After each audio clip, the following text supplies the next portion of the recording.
Hello friends, welcome to IICS platform. आज नया month है 2 सितंबर। तो 2 सितंबर करेंगे हम करंट अफेयर के MCQ। Without wasting my time lecture start करते हैं। First question, what was real GDP of India in the month of April June as per NSO data. देखो, NSO का नेशनल स्टेटिस्टिक्स ऑफिस का data आ चुका है जिसमें बोला गया है रियल GDP इंडिया की कितनी रही है in the month of April June में। तो वो बताइए 6.7। कितनी? 6.7। अब ये 5 क्वार्टर की सबसे लो इकोनॉमी है, सबसे low GDP। We can say it is a lowest as compare to 5 quarter economy. और आप जानते हो ये कितने होते हैं? 3 मंथ। तो आप देख रहे हो 15th मंथ के बाद इतनी कम GDP आई है। और मैं आपको बताता हूं रियल GDP और नॉमिनल GDP में डिफरेंस क्या है। Nominal GDP are those GDP which have include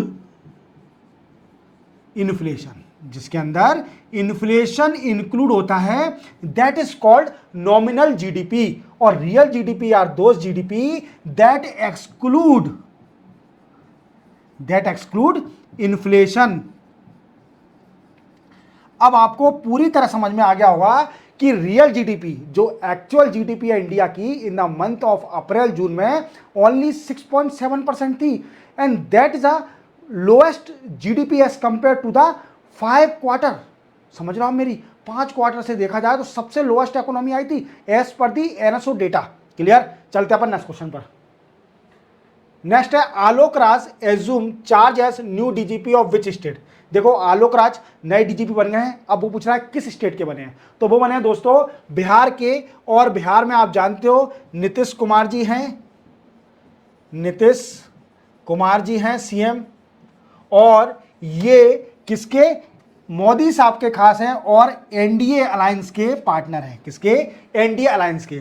तो वहां के नए DGP बन गए हैं जिनका नाम है आलोक राज। क्लियर? चलते अपन नेक्स्ट क्वेश्चन पर। What is the name of engine that will be developed, designed and production by Hull and Safal Helicopter Engine Private Limited? Means Hindustan aeronautic limited और SAF HAL helicopter private limited ने इसने एक मोमेंडम of understanding sign किया है दोनों company ने। अब ये एक इंजन बनाएंगे किसके लिए? हेलीकॉप्टर के लिए। अब वो इंजन का नाम क्या रखा है ये पूछ रहा है। तो उस इंजन का नाम है दोस्तों अरावली। अब ये इंजन यूज कहां करा जाएगा?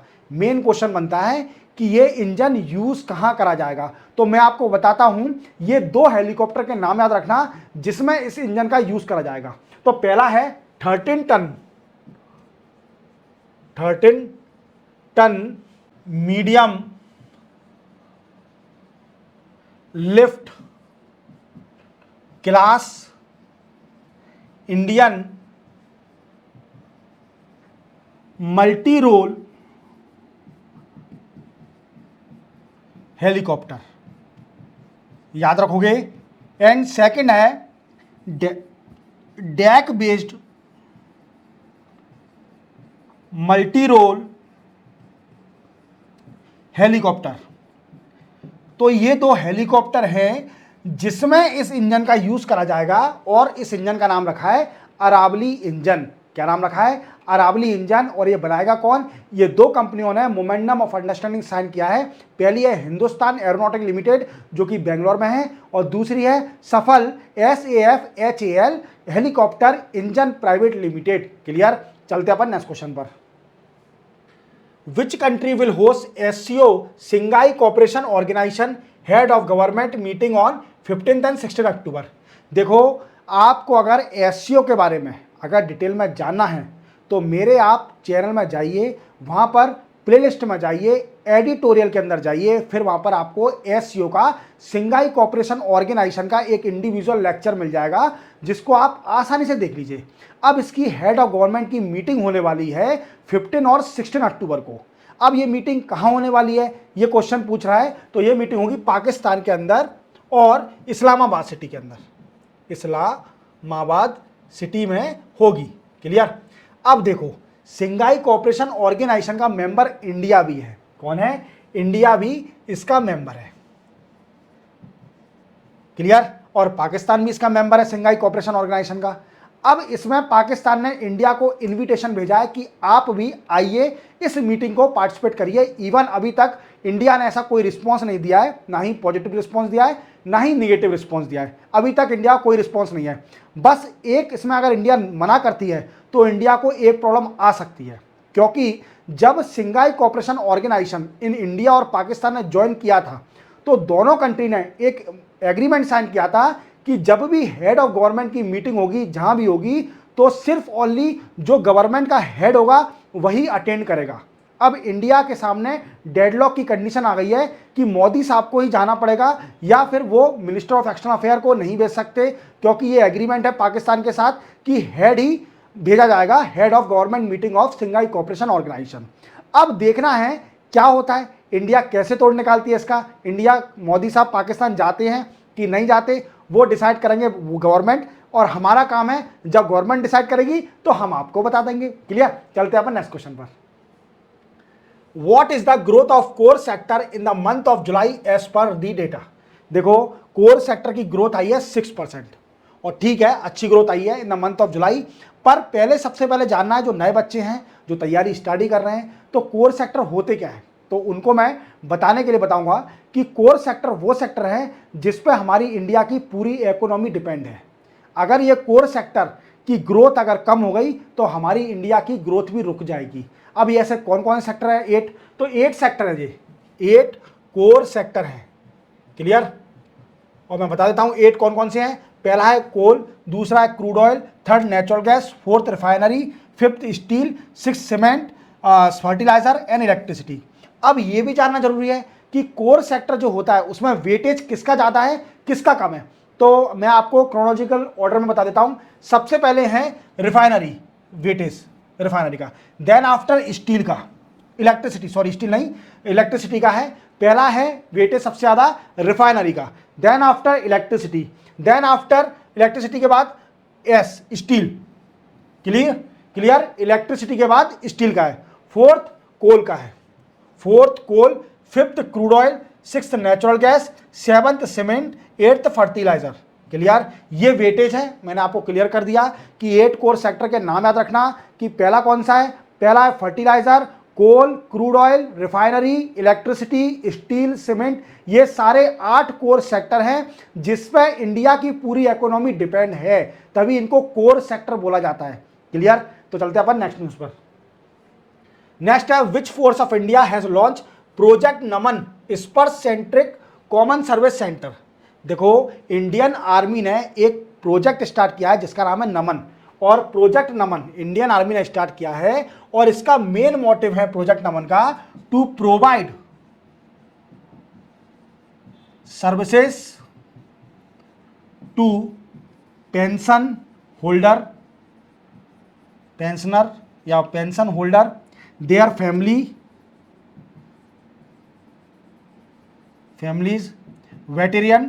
वेटेरन जो कि सीनियर खिलाड़ी हैं, आर्मी के रिटायर हो चुके हैं, उनकी मदद करना। और स्पर्श आपको मैं बता देता हूं, स्पर्श का भी फुल फॉर्म बता देता हूं। स्पर्श का फुल फॉर्म है दोस्तों सिस्टम फॉर पेंशन एडमिनिस्ट्रेशन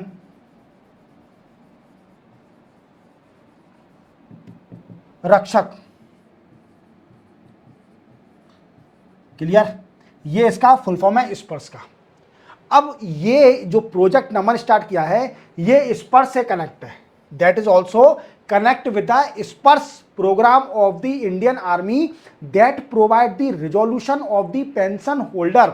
अगर पेंशन से रिलेटेड जो वेटरन हैं, सीनियर हैं, पेंशन होल्डर हैं, अगर उन्हें प्रॉब्लम आती है तो वो उसका अपने ग्रीवेंस का रिड्रेसल कर सकते हैं थ्रू स्पर्श वीकेंड से पोर्टल के जरिए। क्लियर? चलते हैं अपन नेक्स्ट न्यूज पर।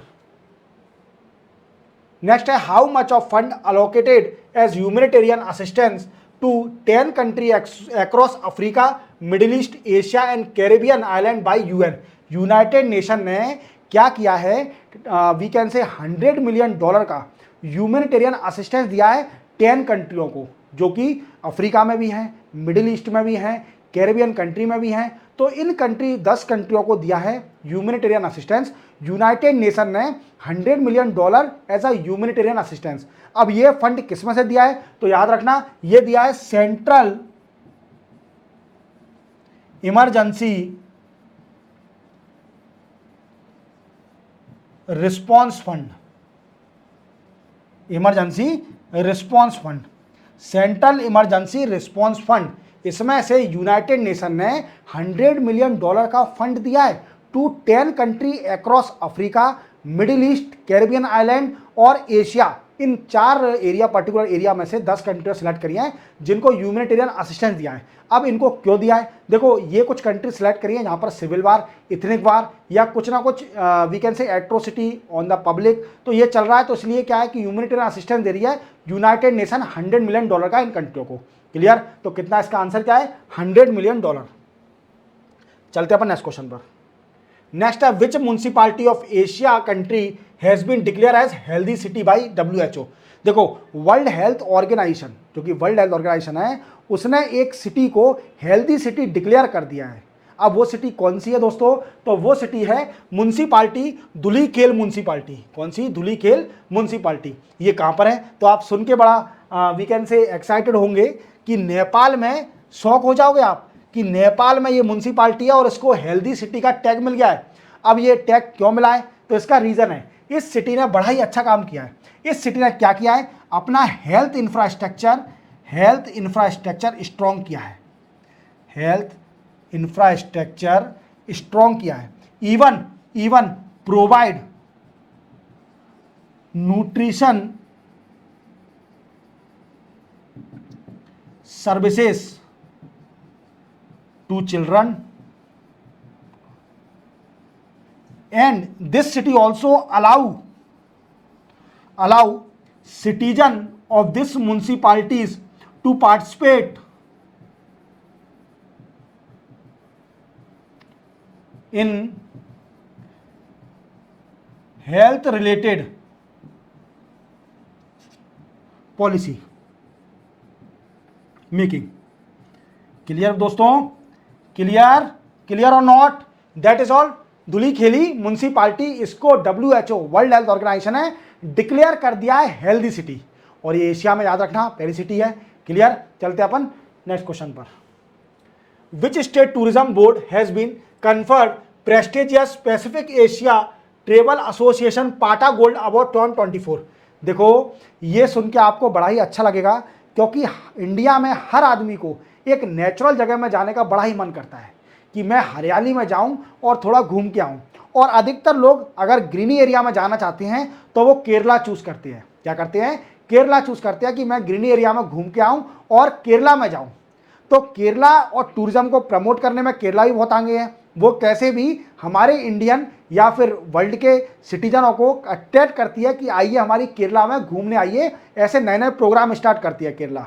क्लियर, तो इसी वजह से इसको अवार्ड भी दिया गया है और बहुत बड़ा अवार्ड है। पाटा गोल्ड अवार्ड मिला है केरला की टूरिज्म को, केरला की टूरिज्म बोर्ड है उसे ये अवार्ड दिया गया है, पाटा गोल्ड अवार्ड। क्लियर, चलते अपन नेक्स्ट क्वेश्चन पर। नेक्स्ट है, which day is observe as international day for the people of African descendant. देखो दोस्तों ये पूछ रहा है कि ये दिन कब पड़ता है, international day for the people of African descendant. ये दिन पड़ता है दोस्तों 31 अगस्त को। कब पड़ता है, 31 अगस्त को। इस दिन क्या होता है, ये दिन क्या होता है, इस दिन में क्या होता है, जो अफ्रीकन होते हैं, अफ्रीकन पीपल जो कि सेटल हो जाते हैं, settle in different country,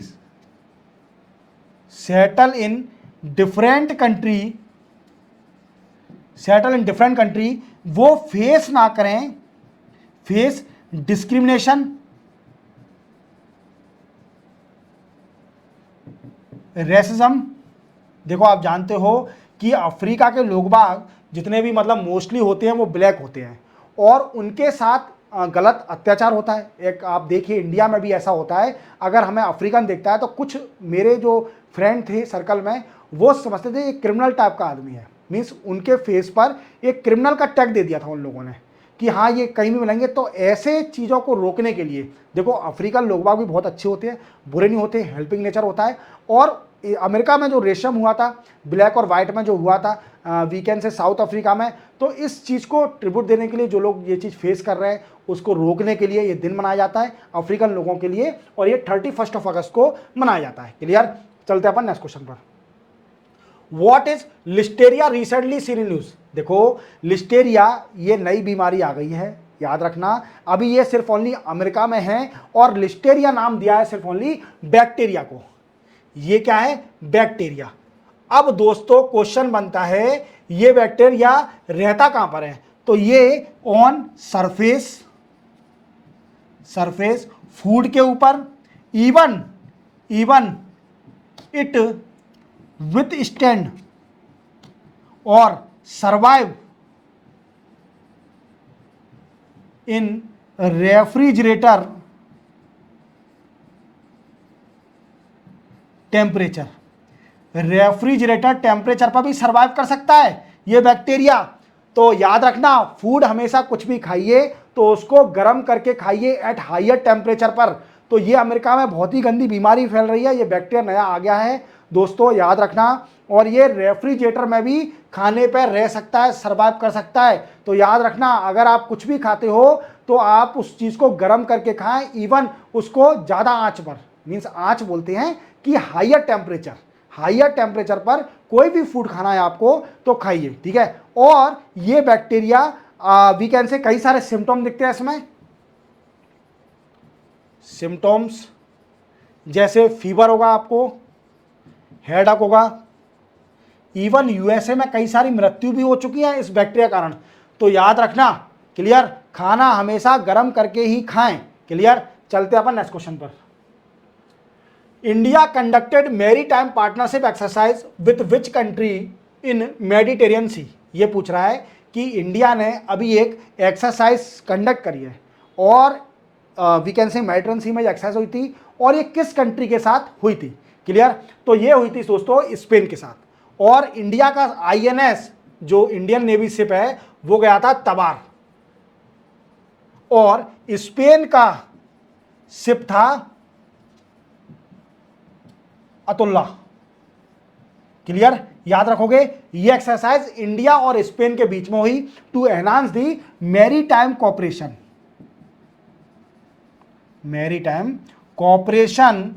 between both country. This exercise conducted between Spain and India in Mediterranean Sea to enhance the maritime cooperation. Clear? चलते अपन नेक्स्ट क्वेश्चन पर। नेक्स्ट क्वेश्चन है, which two celebrity has been chosen for young leader award by FICCI? देखो FICCI के द्वारा दो लोगों को, सेलिब्रिटियों को चूज करा गया है यंग लीडरशिप अवार्ड के लिए। अब वो लीडर कौन कौन से हैं? वो दो लोग हैं आयुष्मान खुराना और नीरज चोपड़ा। इन दो लोगों को चूज करा गया है। अब आपको फिक्की का मैं फुल फॉर्म बता देता हूं, ये भी याद रखना, क्योंकि federation of India chamber of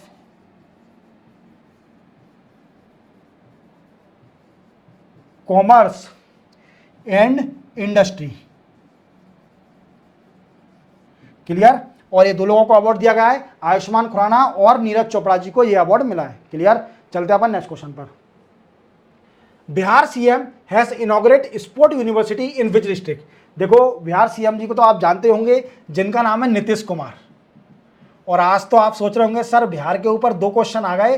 पहला आ गया डीजीपी, वहां के नए डीजीपी बने हैं जिनका नाम है आलोक राज, और यहाँ पर बिहार में स्पोर्ट्स यूनिवर्सिटी बनने वाली है, मीन्स इनॉग्रेट कर दिया, बन गई है। और sports day, national sports day 29 अगस्त को जो पड़ता है उस दिन इसको इनॉग्रेट किया गया। किस दिन इनॉग्रेट किया?